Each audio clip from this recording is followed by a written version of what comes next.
नमस्कार, जय हिंद। आज एक बड़े ही खास टॉपिक पर डिस्कस करेंगे और ये टॉपिक है डीजल टैंकर को सुरक्षित रखने में सिक्योरिटी की क्या भूमिका होती है। सेफ्टी और सिक्योरिटी के हिसाब से ये टॉपिक बहुत ही इम्पोर्टेंट हो। कोई भी प्लांट हो, फैक्ट्री हो, छोटा हो या बड़ा हो, आमतौर पर वहां पर डीजल टैंकर आता है। तो ऐसे में डीजल टैंकर की सिक्योरिटी की अहम जिम्मेवारी सिक्योरिटी डिपार्टमेंट पर होती है। तो इसलिए आपके लिए वीडियो काफी खास, काफी इंपॉर्टेंट रहेगा। जब आप इस वीडियो को देखेंगे तो कई खास बातें आप अच्छे तरीके से समझ पाएंगे। सबसे पहला ये कि डीजल टैंकर से जुड़े किस तरह के खतरे हैं। दूसरा, इन खतरों से निपटने के क्या उपाय अपनाने की जरूरत होती है। इन खतरों में एक बहुत ही है चोरी। चोरी से बचने की क्या उपाय करने हैं, क्या सावधानियां बरतनी है। और चौथी बात कि डीजल टैंकर में किस तरह के लॉकिंग सिस्टम होने चाहिए, किस तरह के इसमें सील लगाए जाने की जरूरत होती है और सिक्योरिटी किस तरह से इसको इंश्योर करती है। तो सबसे पहले ये समझते हैं कि डीजल टैंकर से जुड़े किस तरह के खतरे हैं। डीजल टैंकर से जुड़े दो तरह के खतरे होते हैं। सबसे पहले सिक्योरिटी के हिसाब से डीजल की चोरी। ये चोरी ड्राइवर कर सकता है, ट्रांसपोर्टर कर सकता है, सप्लायर कर सकता है। तो इस डीजल की चोरी एक बहुत ही इंपॉर्टेंट है। दूसरा, सेफ्टी के हिसाब से कई खतरे हैं। सेफ्टी के हिसाब से खतरे क्या हैं? डीजल टैंकर में डीजल भरा रहता है। ये अपने आप में एक एक्सप्लोसिव है। कई बार हम ऐसा सुनते हैं, जानते हैं कि डीजल के टैंक उलट गया और उससे विस्फोट हो गया, आग लग गई। ड्राइवर के साथ साथ जो आसपास की एरिया है वहां भी इससे काफी नुकसान हुआ। तो डीजल टैंकर से इस तरह के खतरे होते हैं।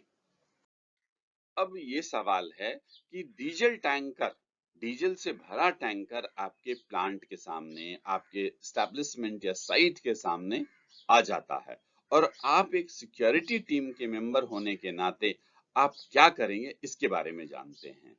कई बार ऐसा होता है कि कई कंपनियां ऐसा करती है कि डीजल टैंकर के साथ सिक्योरिटी गार्ड को एस्कॉर्ट करती है, पर आमतौर पे आजकल इतना ज्यादा नहीं किया जा रहा है।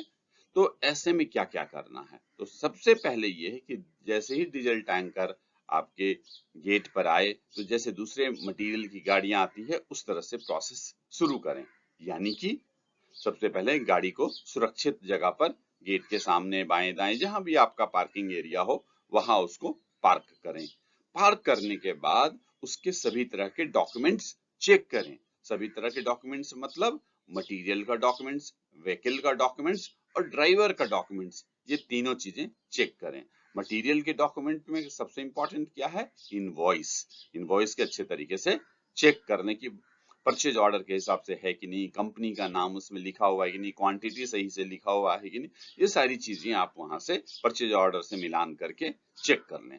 उसके बाद गाड़ी का डॉक्यूमेंट्स जरूर चेक करें। RC, fitness certificate, goods permit, vehicle का इंश्योरेंस, पीयूसी, इन सब पर जरूर ध्यान रखें। क्यों? क्योंकि ये एक हजार्डस, नुकसान पहुंचाने वाला मटेरियल है। अगर कोई दुर्घटना घट जाती है प्लांट के भीतर, तो प्लांट मैनेजमेंट भी इसके लिए जिम्मेवार हो सकती है। तो इसलिए हमेशा इसका डॉक्यूमेंट, गाड़ी का डॉक्यूमेंट्स भी अच्छे तरीके से चेक कर लिया करें। उसके बाद ड्राइवर का ड्राइविंग लाइसेंस चेक करें। देखें कि उसके पास ट्रेम कार्ड है या नहीं है। ड्राइवर को प्रॉपर पीपीज पहनाकर अंदर भेजें। इसके बाद आपने डॉक्यूमेंट्स चेक कर लिया। अब टैंकर को फिजिकली चेक कर लें कि कहीं इसमें टूट फूट तो नहीं है, कहीं चोट तो नहीं लगा हुआ है, ये चेक कर ले। इसके बाद बारी आती है कि लॉकिंग सिस्टम को चेक करना।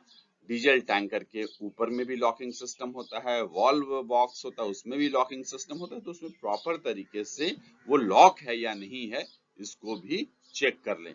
इसके साथ ही हमेशा देख लेना चाहिए कि जो सिल है, सिल लगा हुआ है कि नहीं।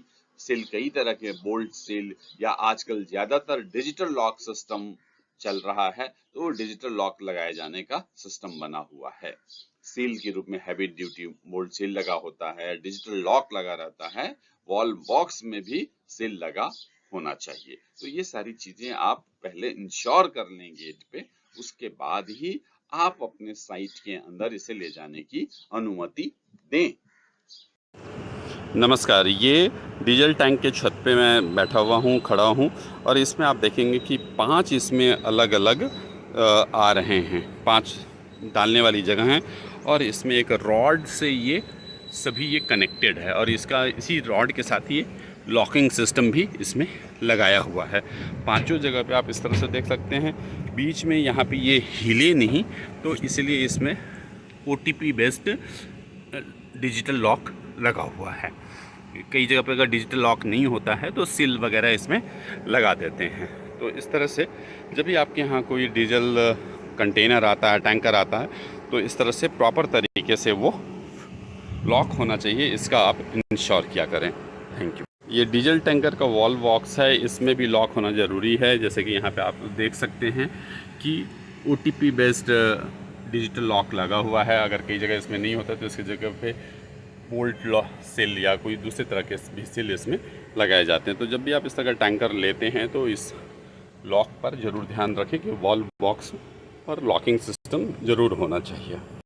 आपने गेट के सारे फॉर्मेलिटीज पूरा करके आपने अंदर भेज दिया, यानी कि पूरी गाड़ी की चेकिंग कर ली, उसके आपके मटेरियल इनवर्ड है उसमें एंट्री कर ली, मटेरियल इनवर्ड में या SFP या ERP जो भी आपके यहाँ सिस्टम है उस तरह से आपने एंट्री करके अब अंदर आपने टैंकर को भेज दिया। अब अंदर क्या प्रोसेस होगा, अंदर आपने कहीं अच्छे जगह, सुरक्षित जगह पे पार्क कर दें। कई जगह में ऐसा भी होता है कि अंदर में उन्हें लगता है ये विस्फोटक चीज है तो इसको ज्यादा देर अंदर नहीं रखते, तो बाहर भी कहीं पार्क अच्छे से करके उसके सैंपलिंग का प्रोसेस स्टार्ट कर देते हैं। कई कंपनियों में ऐसा होता है कि सैंपलिंग में स्टोर के अलावा दूसरे डिपार्टमेंट जैसे सिक्योरिटी, ऑपरेशन या दूसरे डिपार्टमेंट के लोगों को सैंपलिंग प्रोसेस में शामिल किया जाता है। तो ये अपने कंपनी के जो अपना SOP होता है उसके हिसाब से ये तय किया जाता है कि सैंपलिंग में कौन कौन से डिपार्टमेंट के लोग शामिल होंगे।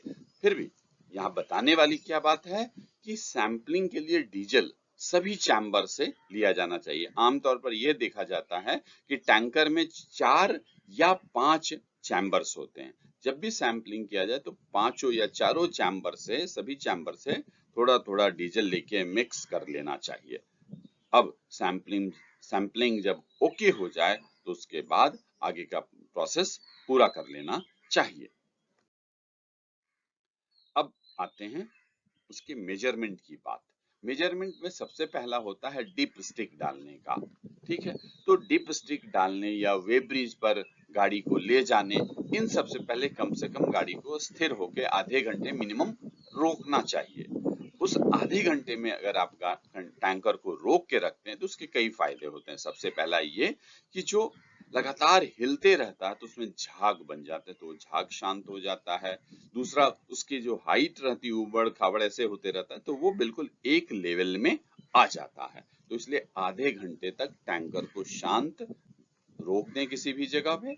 उसके बाद डिप स्टिक से मेजरमेंट करें। डिप स्टिक उसके अंदर अच्छे तरीके से डाला जाए। सिक्योरिटी गार्ड की वहां मौजूदगी होनी चाहिए। ऐसे सिक्योरिटी गार्ड को लगाएं जिसको डिप स्टिक के बारे में नॉलेज हो, उसको डिप स्टिक क्या होता है, कैसे उससे मेजरमेंट होता है, इसके बारे में सिक्योरिटी गार्ड को या सिक्योरिटी सुपरवाइजर को जरूर मालूम होना चाहिए। तो अब है कि डिप स्टिक से उसका मेजरमेंट ले लिया जाता है, नोट कर लिया जाता है। डिप स्टिक के समय दो एक बातों पर खास ध्यान रखें। सबसे पहला ये देख लें कि डिप स्टिक सही हालत में, नहीं तो कई बार क्या होता है डिप स्टिक नीचे से घिस जाता है तो उससे मेजरमेंट गलत आ सकता है। दूसरी बात कि समय समय पर उस डिप स्टिक का कैलिब्रेशन सर्टिफिकेट भी चेक कर लेना चाहिए। ऑडिट में भी कई बार ऑडिटर इस चीज का नोटिस करते हैं। तीसरी बात, अब आपको क्या ध्यान में रखना कि आपने डिप स्टिक से कर लिया, अब उसको वे ब्रिज पे ले जाएं। वे ब्रिज पर भी उसको अच्छे तरीके से बढ़िया से वेइंग का जो प्रोसेस है फॉलो करते हुए उसका मेजरमेंट कर लें। अब इसके बाद बारी आएगी अनलोडिंग का। अनलोडिंग के समय अच्छे तरीके से इंश्योर करें कि टैंकर से सारा डीजल अपने स्टोर में आ गया है। अनलोडिंग के समय सारा मटेरियल जरूर अपने पास आ जाना चाहिए। जब आ जाए तो आखिरी में थोड़ा सा बच जाता है। तो इसके लिए तरीका क्या है कि कोई आपके इस तरह के स्लैंट सा कोई अगर हो जगह, तो उस पे डीजल टैंकर को लगा दें और उसके बाद आप निकाल लें। तो उससे क्या, कुछ जो थोड़े बहुत 10-15 लीटर आखिरी के बचे रहते हैं वो भी निकल आएगा। अब क्या है कि आपके पास 3 तरह के आ गए तरीके, 3 तरह से मेजरमेंट आ गए। पहला डिप स्टिक से, दूसरा वेइंग ब्रिज से और तीसरा फ्लो मीटर से आ गया। ये तीनों तरीके से जब आ गया तो आप कैलकुलेट कर सकते हैं कि कितने आए हैं और उन तीनों में कोई वेरिएशन तो नहीं है। तो इस तरह से करके आप क्या कर सकते हैं कि अंदाजा लगा सकते हैं कि जो इनवॉइस में दिया हुआ है क्वांटिटी, उससे कोई ज्यादा रिमार्केबल कोई वेरिएशन तो नहीं है। अगर ज्यादा वेरिएशन आपको नजर आ रहा हो तो जरूर आप आगे रिपोर्ट करें। ये सारा प्रोसेस सीसीटीवी के दायरे में होना चाहिए। सिक्योरिटी गार्ड की मौजूदगी में अनलोडिंग होना चाहिए। सिक्योरिटी गार्ड के लिए एक बात और कहना चाहूंगा कि सिक्योरिटी गार्ड बदलते रहना चाहिए। नहीं तो कई बार ऐसा देखा गया है कि ट्रांसपोर्टर या सप्लायर सिक्योरिटी गार्ड के साथ कोई गठबंधन कर सकते हैं। तो इसलिए हमेशा सिक्योरिटी टीम की जिम्मेवारी बनती है कि ट्रेंड सिक्योरिटी गार्ड तो भेजें, लेकिन साथ ही साथ सिक्योरिटी गार्ड की ड्यूटी में बदलाव भी करते रहें। इस तरह से आप समझ सके होंगे कि डीजल टैंकर जब आपके साइट पर आता है, आपकी फैक्ट्री में, प्लांट में आता है, तो आपको कैसे कार्रवाई करनी है। हर चाहे वो पहले गेट पे जब आता है उस समय क्या ध्यान में रखना है, जब गेट से एक बार आप अंदर ले लेते हैं तो कैसे आपको ध्यान में रखना है, और इसके बाद जब वो बाहर निकल रहा होता है तो आप कैसे इंश्योर करते हैं कि डीजल टैंकर बिल्कुल खाली है, डीजल टैंकर में किसी तरह की कोई चीज एक्स्ट्रा तो नहीं रखा हुआ है। सारी चीजों को ध्यान में रख लें। और जब आप अंदर ले रहे होते हैं तो उस समय एक चीज और ध्यान रख लेना चाहिए कि पूरे टैंकर को अच्छे तरीके से चेक कर लेना चाहिए। कई बार क्या होता है कि वो पानी का कंटेनर 20-20 लीटर का इस तरह से ले आते हैं, अंदर तो ले आएंगे और फिर बाद में उसको फेंक देंगे। तो इन सब का भी आप ध्यान रख लें। तो इस तरह से अगर आप करते हैं तो मुझे पूरी उम्मीद है कि आप किसी तरह की भी चोरी, डीजल की चोरी से बचाव कर सकेंगे। आप अपनी कंपनी का नुकसान नहीं होने देंगे, आप अपने डिपार्टमेंट को गौरव प्रदान करेंगे। तो इस तरह से आप काम करें।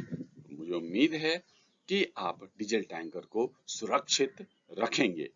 मुझे पूरी उम्मीद है कि अब आपको पूरा ये वीडियो समझ में आ गया होगा। अगर आपको ये वीडियो अच्छा लगा है तो इसे सब्सक्राइब करें, चैनल को लाइक करें, कमेंट करें, शेयर करें। धन्यवाद।